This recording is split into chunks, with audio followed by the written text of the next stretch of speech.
monsieur, bonjour. Bienvenue à tous au sommaire de votre journal de ce jeudi. Énergie, le groupe Sonatrach doit rentabiliser et optimiser ses installations pétrolières face à la chute des cours du brut.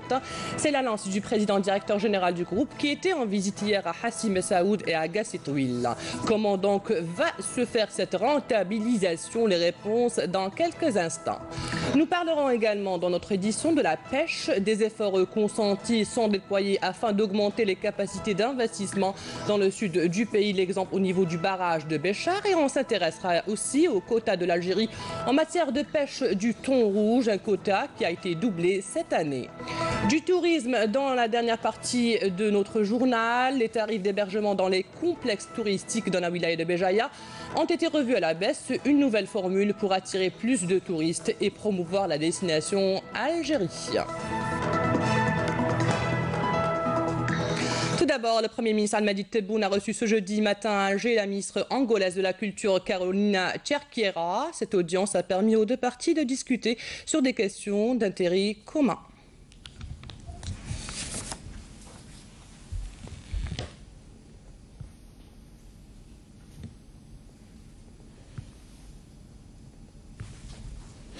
Dans le cadre des consultations périodiques entre l'Algérie et la France sur l'état d'avancement du processus de mise en œuvre de l'accord pour la paix et la réconciliation au Mali, issu du processus d'Alger, et la situation dans la zone du Sahel, Alger a abrité hier mercredi la deuxième session de consultation bilatérale. Il a été procédé à un échange approfondi sur un large éventail de questions relatives notamment aux derniers développements intervenus au nord du Mali, en particulier la recrudescence des tensions intercommunautaires qui impactent négativement l'application de l'accord. Et dans une déclaration, le porte-parole du ministère des Affaires étrangères, Abdelaziz Ben Ali Cherif, a souligné que les deux parties ont à l'occasion exprimé leur satisfaction quant à la qualité de leurs échanges, marqués par une convergence de vues sur les problèmes posés et les voies et moyens appropriés pour leur trouver les solutions adéquates. Les deux parties, selon le porte-parole, sont convenues de poursuivre ces consultations utiles et productives et de les renforcer par des contacts et rencontres à différents niveaux de responsabilité. L'objectif ultime étant d'aider le Mali et les pays du voisinage du Sahel à asseoir les bases d'une paix et d'une stabilité pérenne. Le commissaire européen chargé de la politique européenne de voisinage et des négociations d'élargissement, Johannes Hahn, effectue une visite en Algérie pour réitérer le soutien de l'Union européenne à la diversification de l'économie du pays. L'Union européenne continuera à soutenir l'Algérie dans ses efforts visant à diversifier son économie et à améliorer son environnement des affaires. Rappelons que les priorités de partenariat Union européenne-Algérie adoptées en mars dernier mettent fortement l'accent sur les questions économiques. Le commissaire Hahn a jugé qu'il est maintenant temps de traduire ces priorités en actions et réformes concrètes. 18 projets à l'appui de la croissance économique totalisant plus de 200 millions d'euros et couvrant différents secteurs allant de l'agro-industrie à la promotion des énergies renouvelables ont été identifiés. Cette visite en Algérie intervient 4 mois après l'adoption des priorités de partenariat Union européenne-Algérie qui a marqué une nouvelle ère dans les relations politiques entre les deux partenaires.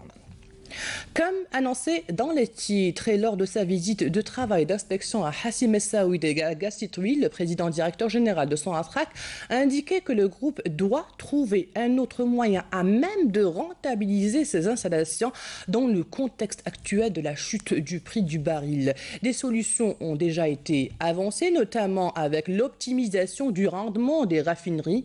Abdelwahab Saadouni nous donne plus de détails dans ce reportage. Regardez. Gassitouil ou l'autre pôle gazier algérien. Situé à 1000 km d'Alger, soit à 150 km de Hassi Messaoud, l'unité de traitement du gaz naturel mise en service en novembre 2013 dispose d'une capacité de production de 12 millions de mètres cubes jour, dont notamment du GPL et du condensat à forte valeur ajoutée.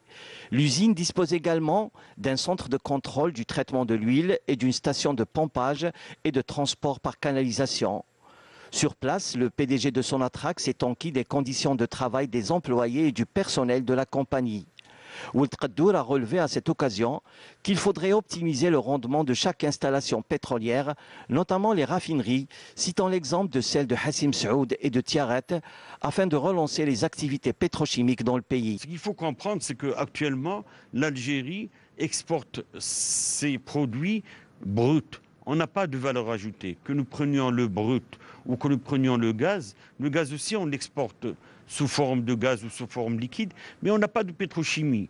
Donc il y a tout un programme de développement pétrochimique en cours de maturation qui, Inch'Allah, en début de l'année prochaine, commencera à prendre forme. Nous sommes en train de travailler avec des partenaires étrangers et j'espère que ce sera la nouvelle approche économique, c'est-à-dire que nous allons essayer de transformer notre matière première en Algérie pour la création de l'emploi, pour la valeur ajoutée et nous permettre d'exporter autre chose que du brut et du gaz.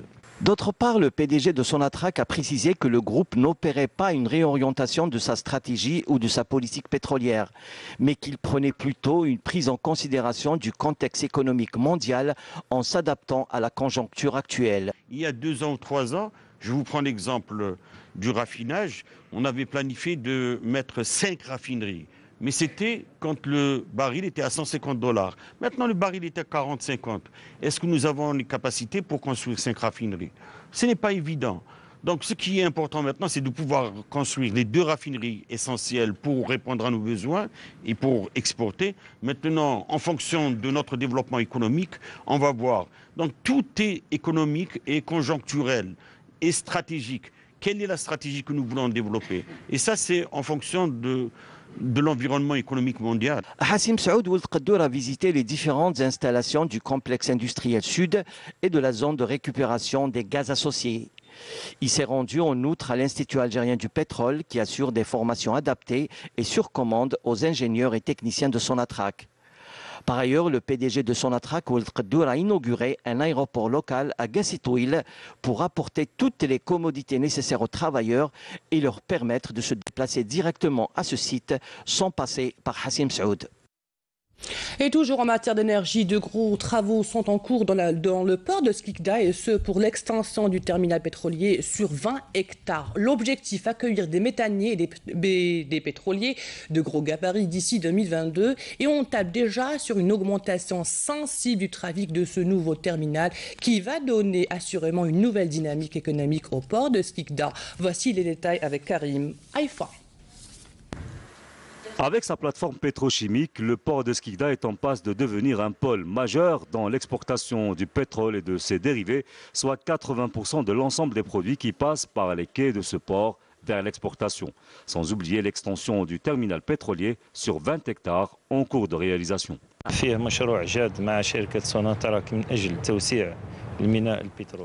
Il y a un projet avec Sonatrach qui consiste en l'extension du terminal pétrolier du port de Skikda, cela pour développer et diversifier les capacités de production des installations pétrochimiques avec des produits semi-finis et des produits finis. Donc Sonatrach a retenu la réalisation d'unités dans la zone industrielle du port grâce notamment à l'extension de son terminal pétrolier.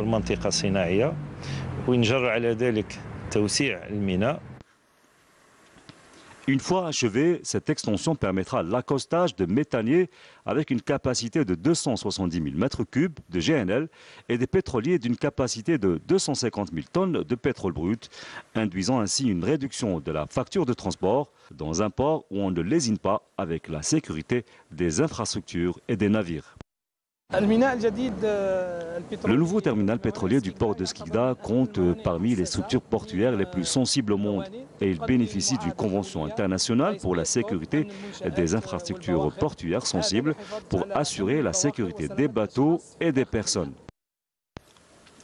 Les travaux battent leur plein pour le confortement des quais et le dragage du bassin du port pour à terme gagner plus de 30% de surface exploitable sur les quais et plus de 11 mètres de profondeur du bassin pour permettre l'accostage d'ici 2022 de bateaux à grand tirant d'eau. Parlons maintenant de la pêche et des ressources halieutiques. Le quota de thon rouge attribué à l'Algérie a été doublé cette année, et ce après l'aval de la Commission internationale pour la conservation des thonidés de l'Atlantique. Ce quota est estimé à 1043 tonnes, totalement exploité par l'Algérie. Voici le reportage de Samia Boualoge. Le quota de l'Algérie concernant la pêche du thon rouge a été doublé pour l'année 2017 après de laborieuses négociations au Portugal. Un quota estimé aujourd'hui à 1043 tonnes. L'Algérie a pu obtenir un quota encore supplémentaire de 500 tonnes pour arriver à un quota global actuellement de 1043. C'est une bonne chose. Et à ce titre, maintenant, pour renforcer la position de l'Algérie, donc il faut que cette campagne de 2017 doit réussir à cet effet. Des efforts ont été engagés en matière d'organisation de la campagne.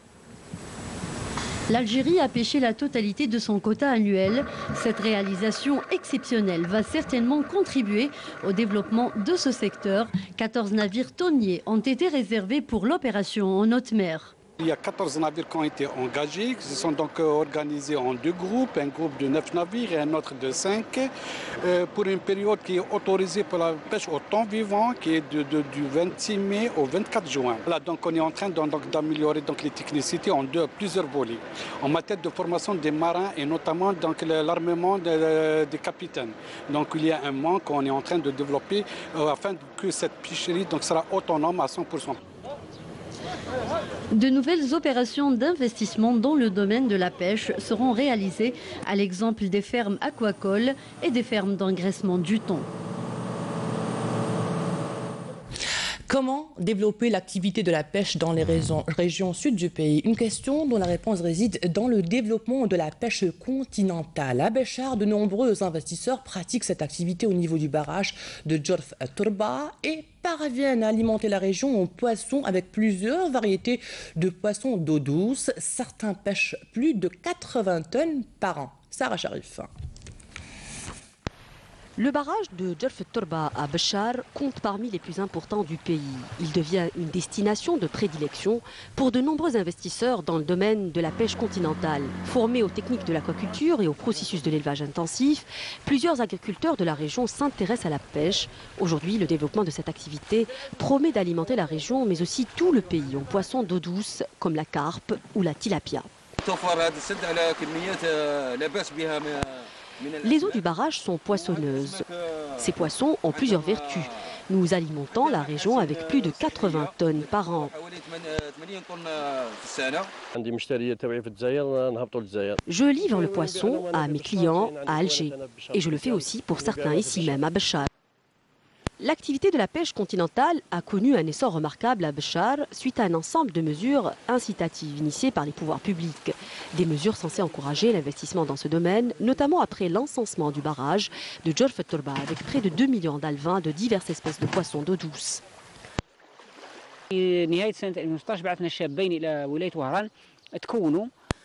En fin 2016, nous avons envoyé de jeunes pêcheurs pour une formation à Oran.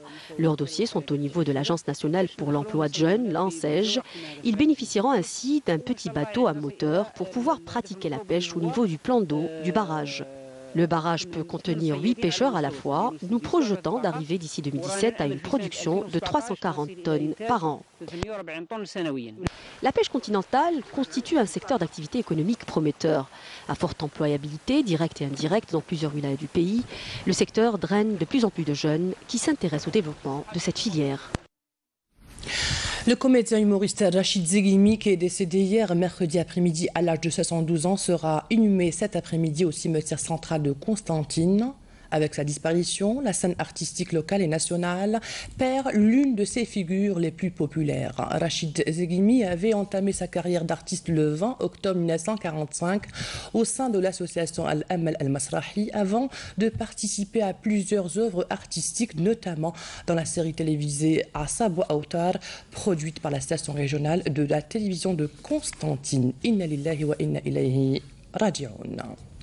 Dans le cadre de la lutte antiterroriste, grâce à l'exploitation efficiente de renseignements et suite à une embuscade tendue dans la zone de Sidi Yahya, au sud de la wilaya de Sidi Bel Abbès, 2e région militaire, un détachement de l'armée nationale populaire a éliminé hier le dangereux terroriste dénommé T. Abdelkrim alias Abdel Nasser, qui avait rallié les groupes terroristes en 1994. Cette opération a permis de récupérer un pistolet mitrailleur de type Kalachnikov, 3 chargeurs garnis, une paire de jumelles et 4 téléphones portables. Environnement. Cette période de canicule, les risques d'incendie sont très importants. Dans la wilaya de Tipaza, les forestiers livrent une bataille quotidiennement contre les flammes. Les agents veillent aussi à sensibiliser les estivants sur l'importance de protéger l'environnement et d'éviter de laisser derrière eux leurs détritus. Halim Yaïch. Ce site fait partie du domaine forestier local de Simoussa dans la wilaya de Tipaza, commune de Cherchel. En cette période estivale, la température est relativement élevée, de même que les risques d'incendie. Du haut de ce poste de vigie, les forestiers signalent les départs de feu par radio, ce qui permet aux équipes et véhicules tout-terrain d'intervenir rapidement sur le lieu d'incendie. Concernant les postes de vigie, on a 405 postes de vigie au niveau national avec un effectif de 1007 agents. Donc le rôle de ces postes de vigie sera dans des points culminants, c'est-à-dire en haut, ils font la surveillance et l'alerte. Dans ce massif montagneux boisé, les incendies sont fréquents. Les équipes de la conservation des forêts de la wilaya de Tipaza doivent intervenir de toute urgence pour éviter la propagation des feux. En effet, le pin d'Alep, qui représente la majorité de la population forestière, est particulièrement inflammable. Arrivées sur place, les équipes composées de forestiers et de saisonniers s'activent pour éteindre le début d'incendie et le circonscrire rapidement. En quelques minutes, si le feu n'est pas maîtrisé, la situation peut très vite s'aggraver et les dégâts peuvent prendre des proportions incontrôlables. On a enregistré 634 foyers d'incendie avec 3906 hectares. En forêt, on a enregistré 928 hectares, en maquis 1409 hectares et en broussailles 1520 hectares. On perd un couvert végétal. Deuxièmement, l'érosion de nos terres, de nos forêts. La wilaya de Tipaza a également connu plusieurs cas de feux de forêt. Du 1er juin à la date d'aujourd'hui, nous avons enregistré 40 feux de forêt. Ces 40 feux de forêt ont entraîné une superficie brûlée, parcourue par le feu, de 60 hectares. Sur les 60 hectares de forêt, nous avons enregistré une moyenne de 40 hectares de forêt de pin d'Alep, suivi de 16 hectares de maquis et quelques hectares de broussailles. Et aussi, nous avons enregistré une perte de 2 hectares de verger. Les conséquences sont dramatiques, sincèrement, parce qu'on connaît effectivement un échauffement climatique de plus en plus qui donne ses réalités sur le terrain. Donc des températures très élevées, qui donnent aussi des feux qui sont très très importants, difficiles à maîtriser. Donc nous avons des retombées d'abord sur la faune sauvage, sur notre flore, qui on constate qu'elle est en nette régression par rapport aux années antérieures. Et en plus, nous avons un environnement très, si vous voulez, très vulnérable à nos concitoyens. Quand ils viennent ici passer des vacances, ils trouvent un milieu comme celui-là brûlé. Nous estimons, effectivement, ils viennent ici, des groupes d'individus qui viennent camper ici, des campings sauvages non réglementés, et puis quand ils s'en vont, ils nous laissent le déchet. Comme vous voyez ici, vous avez des bouteilles d'alcool, toutes sortes de déchets ménagers qui sont ici et qui sont, à ma connaissance, l'origine des départs de feu. Si l'on souhaite encore profiter de ce que la nature peut offrir de meilleur, il est aujourd'hui capital de préserver un patrimoine forestier national plus que jamais menacé par les incendies et le manque de civisme de certains citoyens peu scrupuleux. Partant à présent à l'ouest du pays, la wilaya de Sidi Bel Abbès établit depuis quelque temps déjà une carte numérique de ses rues et adopte la géolocalisation par satellite, le système GPS. Un gain de temps et d'énergie pour les citoyens. Retour sur l'avancement de ce projet lancé en 2015 avec Manal Poutouaba. Se retrouver dans les rues d'une wilaya, se rendre dans une localisation, trouver l'adresse d'un médecin ou d'une habitation n'a jamais été chose facile. À Sidi Bel Abbès, une initiative a vu le jour pour pallier ce problème, la géolocalisation par GPS, un équipement technologique permettant de repérer en temps réel le lieu désiré grâce à une couverture satellite.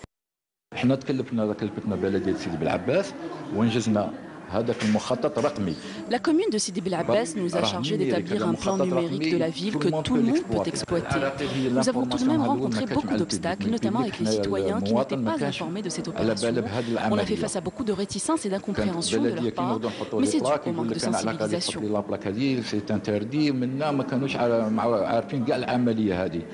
Ce projet a fait l'objet d'une rencontre d'évaluation avec les autorités concernées et des représentants du ministère de l'Intérieur et des collectivités locales. Un bilan a été établi précisant l'état d'avancement de cette démarche depuis son lancement en 2015. La numérisation n'est pas chose facile car elle est établie sur une certaine base, même si l'Algérie a adopté cette base depuis le début. Ce projet demande beaucoup d'efforts et de travail soutenu, notamment sur le terrain, et beaucoup de technicité également. Et je dirais même un travail de porte-à-porte qui nous permettra de constituer cette base de données ou ce fichier afin d'en faire un outil efficace entre les mains des gestionnaires locaux.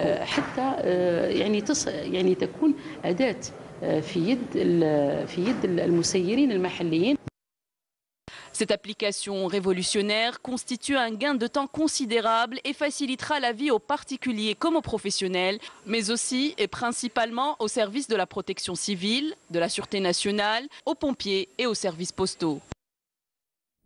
Place au sport maintenant, je vous propose un résumé des matchs qui se sont déroulés hier lors du mondial 2017 de handball des moins de 21 ans. Un résumé signé Nassima Imloula.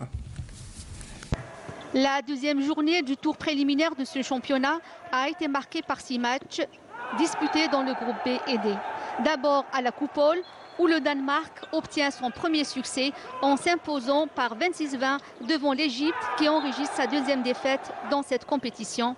À rappeler que le Danemark s'est incliné devant la Slovénie lors de la première journée. De son côté, la France a battu la Suède par 32-30 à quelques minutes de la fin du match dans un duel sans merci. La France enregistre ainsi sa deuxième victoire après celle contre l'Égypte. La troisième rencontre du groupe B a vu la Slovénie battre facilement son homologue le Qatar sur le score de 31-23. Dans le groupe D, l'Islande a infligé une sévère défaite à l'Arabie Saoudite 48-24 qui lui permet d'occuper la tête du classement. Le deuxième match, la Croatie a largement dominé le Maroc avec 17 points d'écart, détient la deuxième victoire dans cette première phase de qualification après celle obtenue devant l'Arabie Saoudite. La sélection algérienne a récolté un point précieux en faisant un match nul face à l'Argentine. Les Verts occupent la troisième place avec 3 points, devant l'Argentine 1 point, en attendant d'affronter un adversaire redoutable d'Islande vendredi prochain. Et toujours dans le cadre de ce 21e championnat de handball, la sélection de handball de moins de 21 ans du Brésil jouera face à son homologue tunisienne, un match que vous pourrez suivre sur Canal Algérie à 16h. Du tourisme, pour terminer notre journal, des efforts importants sont déployés afin d'attirer de plus en plus de clients. C'est le cas dans la wilaya de Béjaïa qui offre plusieurs formules aux touristes. Hasna Zobiri. Béjaïa, une destination touristique par excellence, le nombre de touristes durant la saison estivale atteint son pic, notamment au mois d'août. Devant ce rush, les acteurs du secteur touristique de Béjaïa multiplient les efforts pour répondre à cette demande croissante. التحضيرات هي le recrutement d'un personnel supplémentaire كاين ثاني des services نفتحوهم جدد باسكو في لا بلاج ولا بزاف d'autres services par rapport الموسم تاع الشتاء.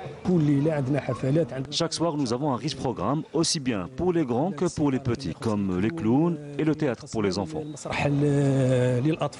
Comparé aux années précédentes, les gérants des complexes touristiques dans la wilaya de Béjaïa ont baissé leurs tarifs cet été afin de permettre à de nombreuses familles de passer leurs vacances en Algérie. Les bungalows à 11 000 dinars pour 6 personnes. Donc, tu n'as même pas 2 000 dinars par personne la nuit. Une chambre avec un petit déjeuner au niveau de notre établissement est à 7 200 dinars. Même les prix, on les a réduits. Les prix l'année passée. Le nombre croissant de touristes à Béjaïa a été une motivation pour de nombreux investisseurs. Nous n'avons même pas mis de lit au niveau de Tichy. Donc si demain, il y a de tels hôtels qui se réalisent, il y a des encouragements, notamment au niveau de l'APC, c'est une bonne chose pour l'avenir. Les pouvoirs publics doivent donc encourager les investisseurs pour développer le secteur du tourisme en Algérie. C'est la fin de cette édition. Merci à vous de l'avoir suivi. Dans quelques instants, les prévisions météo de Mina Abed à dimanche prochain. Au revoir.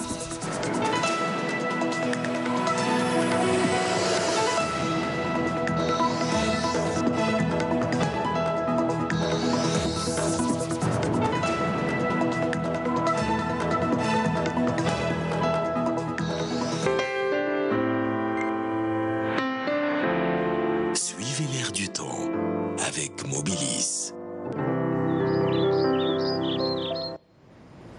Mesdames, Mesdemoiselles, Messieurs, bonjour. Eh bien, les hautes valeurs persistent toujours sur la moitié nord avec le passage d'un flux de sud-ouest légèrement perturbé. On notera des conditions dépressionnaires sur l'extrême sud, faiblement dépressionnaires sur le bassin. Donc, pour cet après-midi, eh bien, le ciel restera dégagé à partiellement voilé sur l'ensemble des régions nord avec développement de foyers orageux à partir de cet après-midi sur les reliefs intérieurs et les Aurès. Sur la partie sud, on notera un ciel voilé également avec des orages sur le sud-ouest, la Saoura, le Nord-Sahara, l'extrême sud, le Hogar et le Tassili.